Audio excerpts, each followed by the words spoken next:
Hi, so here we are at the Pendulum shed at the Gwaith Powdwr Nature Reserve, and we are installing a cannon, believe it or not. Well, it's a replica cannon, and it's been fashioned out of a piece of wind-blown oak from the site itself, so we've just had to move it up the hill.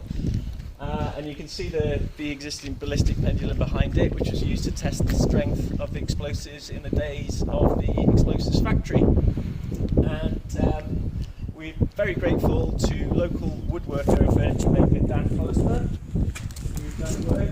Maybe Dan, you could explain just how you've done it, really. Well, we came about a month ago and took an old wind-blown oak that was about a quarter of a mile away. I took the way in a trailer and then planked some of it up into 4-inch planks, and then the other half of it I made this big cylinder with a kind of a jig for a router.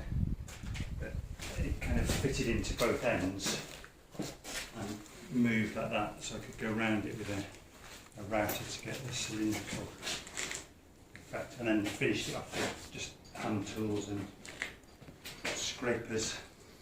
And then all of this is put together with mortise and tenons and pegs to hold it all together, which are quite sturdy. So during the factory days, the workers would load the cannon with explosives, with gunpowder or nitroglycerine or whatever that they were testing at the time. It would be fired into this ballistic pendulum, which would then move, and they could test the strength of the explosives, whether it was too weak, too strong, depending on how far the pendulum moved. And just so they didn't worry the people of the village of Pendulum, which is roughly about half a mile in, as the crow flies over there, they do it at 2 o'clock every day, because otherwise people would have thought there was an accident or there'd been an explosion when there shouldn't have been.